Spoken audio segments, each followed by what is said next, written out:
Hello everybody, this is MonteCristo, and as promised, I'm going to do a breakdown of the format of the Overwatch League for you. I know many of you have asked for this on Twitter to get more comfortable with how the Overwatch League is structured heading into its inaugural season.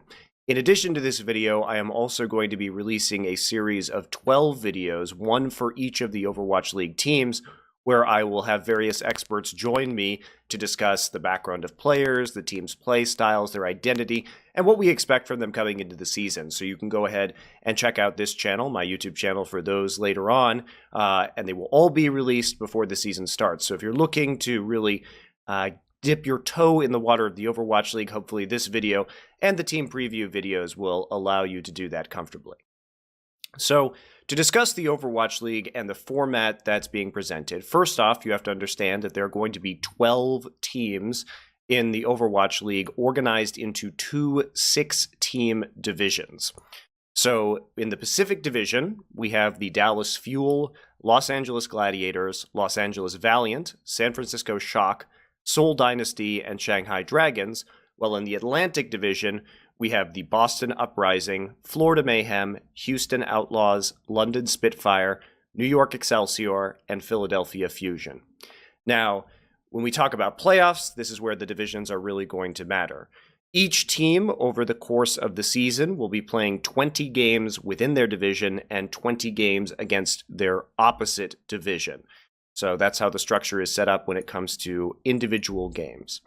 So the regular season, will start on January 10th, and it will run until June 16th. It will be split into what we call stages. There will be 4 stages, each of which is about 5 weeks in length. So the 5 weeks of each stage will have a break in between the stages of about 10 days every time. So 5 weeks of competition, 10 days off, 5 weeks of competition, 10 days off, over the 4 stages.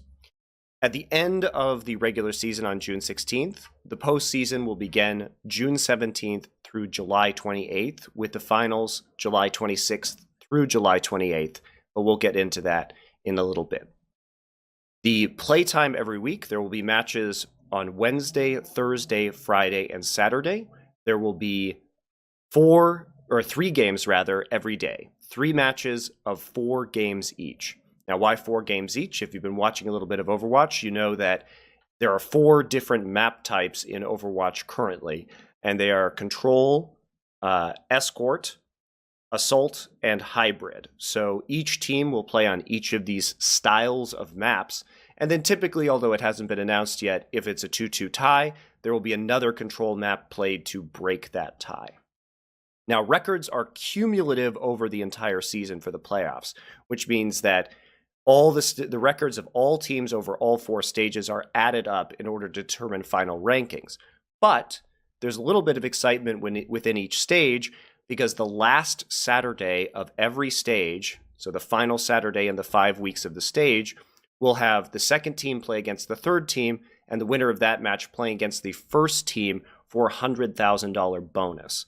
Now, these matches are not counted into the regular season record because they are additional matches beyond the 20 interdivisional and then 20 games against the opponents from the other division that the teams play.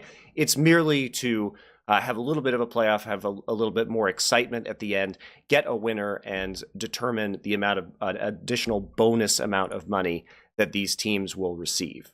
For the Overwatch League first season playoffs, we will have 6 teams in total involved. Now, we are guaranteed to have at least 1 team from each division, because the first place team from each division, Atlantic and Pacific, will automatically advance to the playoffs. But after that, it will just be based off of regular season records. So there is a possibility that we could see, say, 5 teams from one division and only 1 team from the other division. Obviously an unlikely scenario, but still technically a possibility. Those first place teams will receive buys into the semifinals, so they won't have to play in the initial round of playoff competition, which will be presumably between the 3rd through 6th place teams, although that hasn't been specifically announced yet either. Now, interestingly, one of the speculations that we can make about the postseason is that the finals have been announced between July 26th through 28th. Now, this could be a soft date where the exact dates of the finals have not been scheduled on the 26th, 27th, or 28th. But considering that we've seen in other professional leagues in Southeast Asia, for example, try a different style of playoff format than we typically see in many esports games, it could mean that the finals rather, are on all three of these dates, which would imply that there might be a best of 3 of best of 5s or a best of 3 of best of 7s that might occur, which I think is really exciting. It would be more akin to an NBA or a Major League Baseball or an NHL style of playoffs where the team will have a chance to adapt over multiple days. So you, for example, play one best of 7, you have to win 2 best of 7s or 2 best of 5s in order to actually claim the trophy, which could be what this date range represents. Now, that's really exciting for me because you get to see more adaptation between the teams potentially, but it might also just be that they haven't scheduled the specific date of that grand final yet. Now, the world champion will take home a $1 million prize. Runner-up will take over $400,000 in total if we include regular season placement bonuses, the title match bonuses for every stage, and the playoff bonuses. There's $3.5 million in total slated for this first season. Now, you'll notice, to go into some other topics, that this is much shorter than most other esports seasons, which tend to last the entire year or have a circuit of tournaments over the year, such as Counter-Strike.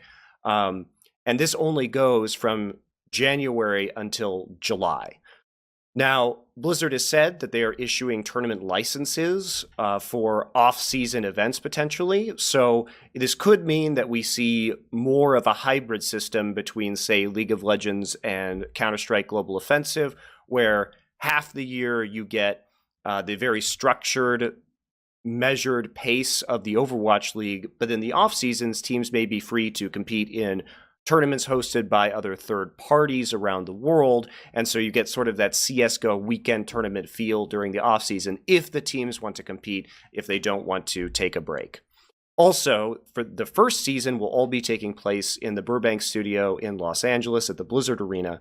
But in the future, we know that Blizzard wants to move to fully home and away games, but the teams need some time to prepare their venues. Whether that's going to be happening for the second season or the third season or somewhere beyond that has not been announced yet. But this will eventually be a fully home and away system like you're used to seeing in traditional sports, where every team will have its own venue to play their games out of within their city that they are located in, such as Dallas or London or Houston or whatever have you. I hope that answers a lot of questions about how the inaugural season will work. Most importantly, you just have to know that we will have those 4 days of 3 matches each, Wednesday through Saturday, and that there will be a little mini tournament at the end of each stage. It's also unannounced so far where these playoffs are going to take place, if they are going to be in the Blizzard Arena or whether they will be taken elsewhere in the country or perhaps internationally. To decide where the championship will actually be held and where the long series of playoffs will occur.